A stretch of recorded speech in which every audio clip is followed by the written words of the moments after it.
নমস্কার, কেমন আছেন সবাই? প্রবাসে ঘরকন্যা একটি ভ্লগে আপনাদের স্বাগত জানাই। মেল পেয়েছো মেহার? দেখলাম। কাণ্ড সকাল সকাল বাবা।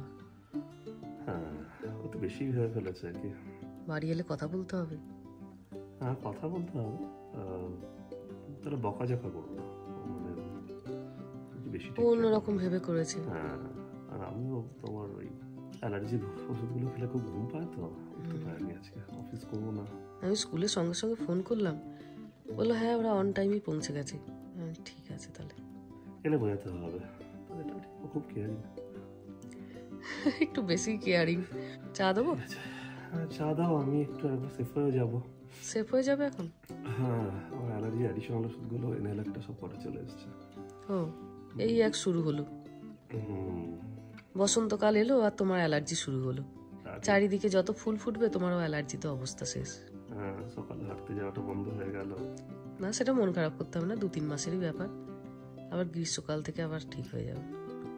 তুমি কেন তোমার ঘুম ভাঙে? উঠে পড়ো। আরে আমি তো ঘুম তো প্রত্যেক দিনই আমার ভেঙে যায়, উঠেও পড়ি। কি করতে যে এতক্ষণ কালকে ঘুমালাম ভগবান। একবার 6টার সময় বাথরুমে উঠলাম, দিয়ে ভাবছি 6টা থেকে উঠে আর কি করবো, আর একটু শুই। আর একটু শুয়ে যে সেটা 8:30 হয়ে যাবে বুঝতে পারিনি। যে মোবাইলে দেখলাম 8:30 বাজে। আমি ভাবলাম তাহলে বোধহয় বাচ্চাগুলো ঘুমাচ্ছে, আজ বোধহয় ওরা তাহলে আর স্কুলে যাবে না, থাক শুক্রবারও, আজ তো তাড়াতাড়ি ছুটিও হয়ে যায়। দিয়ে এবার বাথরুমে গিয়ে ওদের রুমটার দিকে তাকিয়ে দেখছি ওরা নেই। তখনই তো আমার বুকের ভেতরটা কেঁপে উঠেছে, মানে সে এমন জোরে বুকটা কাঁপছে মনে হচ্ছে যেন হার্ট অ্যাটাক হয়ে যাবে। দিয়ে বললাম এখন তাহলে কেন নেই, কি হলো তাহলে, মানে আমি তো কিছু ক্লু খুঁজে পাচ্ছি না। দিয়ে আমি বললাম তাহলে কি স্কুল চলে যেতে পারে। দিয়ে স্কুলে ফোন করলাম। স্কুলে ফোন করতে মানে অফিস থেকে স্কুলের ক্লাসরুমে ফোন করলো। ফোন করে ওরা বললো হ্যাঁ ওরা তো অন টাইমেই চলে এসেছে। দিয়ে বললাম আসলে আমি একটু সিক ছিলাম, আমি ঘুমিয়ে পড়েছি, তো আমি চলে এসেছি। তখন মানে ওরা আবার এমন ক্যাজুয়ালি নিল ব্যাপারটাকে যেন কোনো ব্যাপারই না, যে ক্লাস 6-এ পড়ে দিদি ছোট ভাইকে নিয়ে স্কুলে চলে এসছে, ওদের কাছে আর কি মানে কোনো ব্যাপার না। দিয়ে তারপরে আমি যখন একটুখানি ভেতরটা ধাতস্থ হলো, ফোনটা নিতে হাতে দেখছি যে একটা মেল। দিয়ে মেলটাতে দেখলাম যে ওই মেল পাঠিয়েছে, তোমরা ভীষণ ঘুমাচ্ছিলে, আমি আর তোমাদেরকে ডাকিনি, আমি ভাইকে রেডি করে নিয়ে স্কুলে চলে এসেছি। কি বলবে কাণ্ড। মানে 2-3 দিনে অসুস্থতা একটা জিনিস ভালো হলো, বললে ভুল হবে, বাট মেয়ে অনেকটা স্টেপ আপ করলো, মানে একসঙ্গে। হ্যাঁ, আমারও এটা মাথা ছিল না। ও 2-3 দিন যেভাবে মানে জিনিসপত্রগুলো দেখছি করছে, আমি তো অবাক হয়ে যাচ্ছি। গ্যাস চালিয়ে দাও মা, নিজেই রুটি সেঁকে ফেলছে, নিজেই ডিম ভেজে তাকে রুটির মধ্যে দিয়ে সস দিয়ে মুড়িয়ে ভাইকে খেতে দিয়ে দিচ্ছে। কিছু খেয়ে টেয়ে গেছে কিনা ওটাই একটা চিন্তা হচ্ছে। ছেলেটাকে কি জামা কাপড় পরিয়েছে ভগবান জানি, ইনার টিনার পরিয়েছে কিনা তাও তো জানি না। আসুক স্কুল থেকে তখন বোঝা যাবে। তুমি কাজে ছুটি নিয়েছো নাকি? ভালো করেছো। সামনে শনি রবিবারও আছে, 2 দিন ভালো করে রেস্ট নিয়ে নিলে একদম সুস্থ হয়ে যাবে। ওটা ভালোই করেছো। ওয়ার্ক ফ্রম হোম করলে ছুটি তো আর কিছু হয় না, সেই সমানে যত মিটিং মিছিল বরঞ্চ আরো বেশি কাজ। তার থেকে বরঞ্চ এটা সপ্তাহে 2 দিন ঠিক আছে, অফিস যাওয়াটা দরকার। অফিস গেলে অনেক জিনিসপত্র অনেক সহজ সরল হয়ে যায়। ঠিক আছে চলো বেরোই তাহলে। আমার তোমার শেফ হতে কিছু জানা আছে? শেফ হতে ওই একটুখানি ডিম দুধ কলা একটু সবজিপাতি।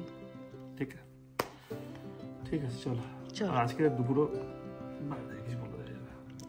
না না, অত বাইরের খাবার খাওয়া যাবে না এই অসুস্থতার সময়। বিশেষ করে বাড়িতে একটুখানি তোমার ডাল ভাত বা খিচুড়ি খেলেও নিজের বাড়িতে তৈরি করে খাওয়া ভালো। এখন অত বাইরের ওই তেল মশলা ঝাল শরীরের জন্য ভালো না, কিছু একটা করে নেবো। ঠিক আছে হ্যাঁ চলো চলো। হ্যাঁ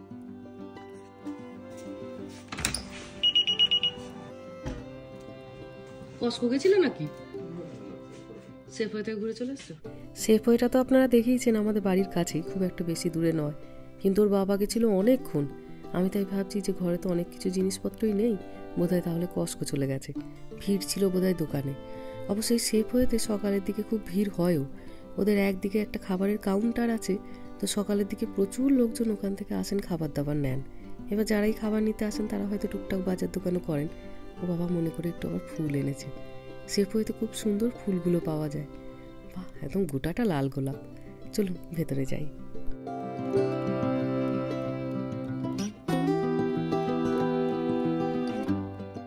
আজ ওর বাবার এখনো স্নান হয়নি, এরপর স্নান করবে, পুজো করবে, তারপরে খেতে বসা। হাতে অনেকক্ষণই সময় আছে, ভাবলাম তাড়াতাড়ি ফুলগুলোকে কেটে আগে ফুলদানিটায় রেখে দিই, তারপরে বাজারগুলোকে আজার করব। অনেকগুলো যখন ডিম এনেছে, আজকে একটুখানি ডিম পাউরুটি করে দিই। দুদিন ধরে ওর বাবা তেমন কিছু খেতে পারেনি, তবে ডিম পাউরুটিটা দেখি আবার খুব ভালোবাসে। আসুক, ওটা তো ঝটপট করে হয়েই যাবে, গরম গরম করে দিয়ে দেবো। অনেকেই আপনারা জিজ্ঞাসা করেন যে দিদি, যখনই তুমি ফুলদানিতে ফুল রাখো এই প্যাকেটটা থেকে কি কেটে জলের সঙ্গে মেশাও? এটা আমি আলাদা করে কিছু কিনি না, যখন এই ফুলের বোকেগুলো কেনা হয় তখন ওগুলোর সঙ্গে এটা দেয়। এইগুলো ফুলগুলোকে অনেকদিন তাজা রাখতে সাহায্য করে। আর যদি কোনো কারণে ফুলের সঙ্গে না দেয়, এই জলের সঙ্গে যদি 3-4 চামচ চিনি মিশিয়ে রেখে দেন, তাহলেও দেখি ফুল অনেক দিন তাজা থাকবে। ব্যাস, হয়ে গেছে। মিনিট 5-এর কাজ, কিন্তু এখন 15 দিন রান্নাঘরটা একদম আলো হয়ে থাকবে। ডিমগুলোকে আগে গুছিয়ে রেখে দিই, একটু পরে ছেলেটা না টিফিন শুরু হবে। সকালবেলা ঘুম থেকে উঠে না ছেলেটাকে দেখতে পেয়েছি না মেয়েটাকে। ওর বাবাকে আমি তাই বলছি, একবার ভাবছি আমি স্কুলের দিকে যাব, তুমি কি যাবে? বলছে চলো একবার ঘুরে আসি। তো এগুলোকে সাজিয়ে নিয়ে চলুন একবার স্কুলের দিকে যাই। একবার স্কুলের বাইরেটা দাঁড়িয়ে থাকবো, যদি একবার ছেলেটাকে দেখতে পাই। Go slow. Bye.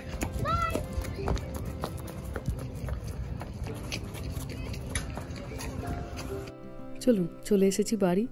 একটু ঝপাঝপ কিছু রান্না করে রেখে দিই। আজকে শুক্রবার, ছেলে মেয়েদের তাড়াতাড়ি ছুটি হবে। ছেলেটার যখন স্কুল খোলে তখনই ওদের স্কুল থেকে না রুটিন দিয়ে দিয়েছিল, কখন ওরা একবার করে বাইরে যাবে সেই টাইমটা। কিন্তু মেয়েটা তো বড় হয়ে গেছে, মেয়েটার আর এখন রুটিন কিছু দেয় না। এই সময়টা ছেলেটার ওই জন্য জানি যে একবার বাইরে আসবে, টুক করে একবার তাই দেখে এলাম। কিছুদিন আগে শখ করে কটা ফিশ কাটলেট বানিয়ে রেখেছিলাম ডিপ ফ্রিজে, যে সন্ধ্যেবেলার দিকে মাঝে মাঝে ভেজে খাবো। সেইগুলোই আজকে কাজে এলো। বাড়িতে একটু মাছ নেই, আর শুক্রবার, ওই জন্য ভাবলাম এইগুলোকেই ভেজে দিই। আর এই দুটো ব্রোকলি শুকিয়ে যাচ্ছে দেখছি, দুদিন ভালো করে রান্না বান্না হয়নি তো, এটাকেই আজকে একটু ভেজে দেবো।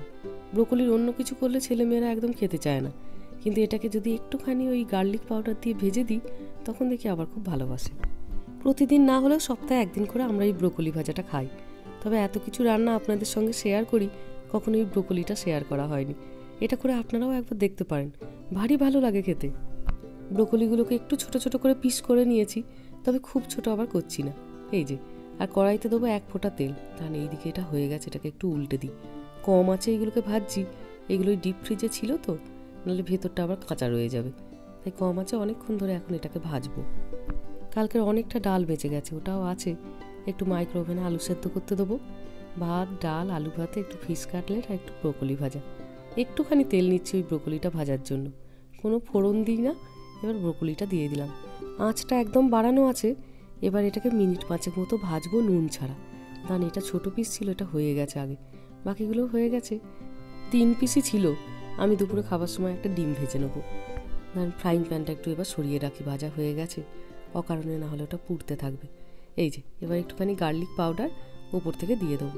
যদি বাড়িতে না গার্লিক পাউডার থাকে, ছোট ছোট করে একটু রসুন কুচিয়ে ব্রোকলিটা দেবার আগে ওই তেলটাতে একটু রসুনটাকে ভেজে নিয়ে তারপর ব্রোকলিটা দিলে একই স্বাদ আসে। কিন্তু নুন এখনও দেবো না, নুন দেবো যখন খাবো তার উপরে উপরে একটু করে ছড়িয়ে দেবো। নুন দিলেই এটা দিয়ে জল কেটে যাবে। তুই স্কুল থেকে এসে কেন ল্যাপটপটা নিয়ে বসে পড়লি? খাবার খাবি? এই, এবার একটা কথা বলতো, তুই সকাল সকাল যে ওইরকম ভাইকে নিয়ে স্কুলে বেরিয়ে গেছিস, তুই আমায় ডাকিসনি কেন?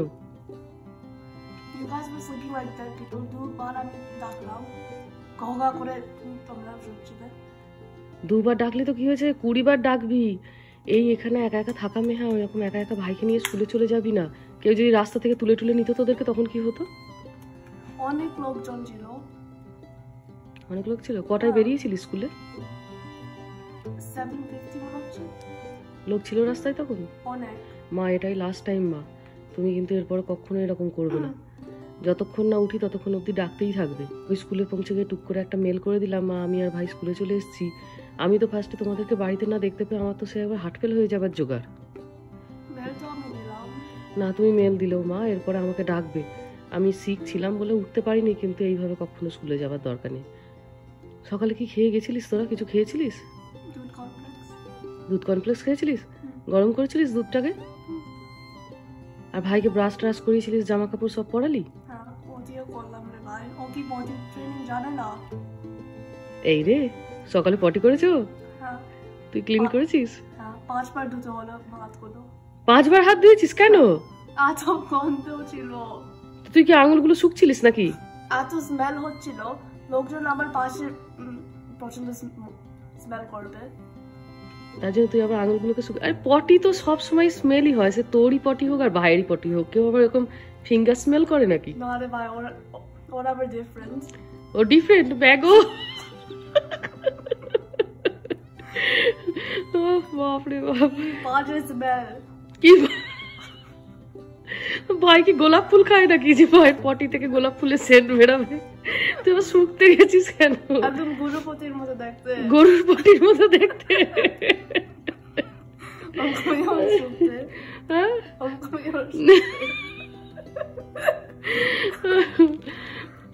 এখন হাসছি, কিরম বাজে গন্ধ রে ভাই। আরে ও ক্লিন করতে চায় না, ওকে আমি বহুবার ট্রাই করিয়েছি, কিন্তু ওকে যখনই বলি ও হাত দিতে চায় না, বলবে নো ইট স্মেলস ব্যাড, গন্ধ বেরাবে বলে ও হাত দিতে চায় না। এত টয়লেট পেপার ওয়েস্ট করতে হচ্ছিল। ইন্ডিয়াতে আমি ওকে শেখাবো পটি ট্রেনিং। তুই শেখাবি? হ্যাঁ তুই শেখাস। কি হ্যারাসিং, কি হ্যারাসিং! লাস্ট 11 বছর ধরে তোদেরকে ট্রেনিং দিতে দিতে ট্রেনারটা এখন ক্লান্ত হয়ে গেছে, তুই ওকে শেখাস তো বাবু কিভাবে পটি ক্লিন করাতে হবে। ও একদম পটি ক্লিন করতে চায় না। কিছু টিফিন নিয়ে গেছিলিস বাবু তোরা? নিয়ে গেছিলিস? কি নিয়েছিলিস? কুকি আর রাখতে বানানা, আর আজকে পিৎজা ছিল তো ভালোই হলো। আর তোর ভয় লাগেনি যে এরকম ভাইকে নিয়ে একা একা যে মানে স্কুলে যাচ্ছিস, একটু ভয় লাগেনি যে প্রথমবার এরকম করে গেলি? অনেক লোকজন করে ওরকম। অনেক লোকজন করে ওরকম? আর বাড়ির চাবিটা কোথায় রেখেছিস? ব্যাগে রেখেছি কেয়ারফুলি। আচ্ছা তো হারিয়ে গেলে সর্বনাশ। তাই আশেপাশে প্রত্যেকে তো একই স্কুলে যায় মেহা, কাউকে একটা বললেই পারতিস যে আজকে কি আমি তোমাদের সঙ্গে যেতে পারবো নাকি? Stranger danger. Stranger danger? আর নেবার্সটা কেন স্ট্রেঞ্জার হবে? অবশ্য একদিকে ভালো, নিজে হেঁটে হেঁটে চলে যাই ভালো। রাস্তাগুলো দেখে পার করেছিলিস? ওই সময় তো গাড়িও প্রচুর থাকে। এত গাড়ি ছিল না, 750 তো আমি বেরোলাম। আর যেন এরকম করবে না মা, ওটা খুব কিন্তু ভয়ানক হয়ে গেছিল। সকালবেলা উঠে তোমাদের দুজনকে না দেখতে পেয়ে আমার একদম সেই মানে সে এমন জোরে জোরে বুকটা কাঁপছিল, মনে হচ্ছিল আমি বোধহয় হার্ট অ্যাটাক করে যাবো। দিয়ে সঙ্গে সঙ্গে তোমাদের স্কুলে আমি ফোন করলাম প্রথমে যে ওরা কি স্কুলে গেছে কিনা, দিয়ে ক্লাসরুমে ফোন করে বোধহয় জানলো, দিয়ে বললো হ্যাঁ দুজনেই অন টাইম ক্লাসরুমে ঢুকে গেছে। তারপরে তো ফোন খুলে দেখলাম যে তোমার মেলটা। তোমরা যেটা ওই রেস্ট করতে পারো তার জন্য করলাম। সে বুঝতে পেরেছি না, বড় তো হয়ে গেছি। আফটার 3 months আমি 12 years old হবো। কখন উঠেছিলিস ঘুম থেকে? 6:30। এত সকাল সকাল উঠে গেছিলিস? আর আমি 7:30-তে ডেকে ডেকে ডেকে ডেকে মরে যাই। ভাইকে কি বলে তুললি তুই? I just woke him up and said, today I'm gonna be your mommy. Aajke mama and papa are sick, so you're gonna listen to me. If you scream or cry, you're not coming. তারপর ওটা নিয়ে ও গেল। ভাইকে বললি আজকে আমি তোমার মা হব? মা বাবা ঘুমাচ্ছে? আর যদি ও স্ক্রিম করে না কাঁদবে, ও যাচ্ছে না, স্কুল যাচ্ছে না। ওদের শুধু আমি বললাম আর ও চুপটি করে গেছে। বাবা তুই তো ভালোই ভাইকে থ্রেট দিতে শিখেছিস। আর চিৎকার করলে স্কুল নিয়ে যাবো না, আর ভয়ে উঠে পড়েছে। দিয়ে যা বলছিলিস শুনছিল, চিৎকার করতে হয়েছিল আমার মতো। আমি যেমন সেই যা ব্রাশ কর, যা টয়লেট কর, কিচ্ছু করেনি। উনি আবার নিজে কমপ্লেক্স ও খেয়েছে, নিজে নিজে ব্রেকফাস্ট করেছো? অবভিয়াসলি করেনি, ও খেয়েছে নিজে।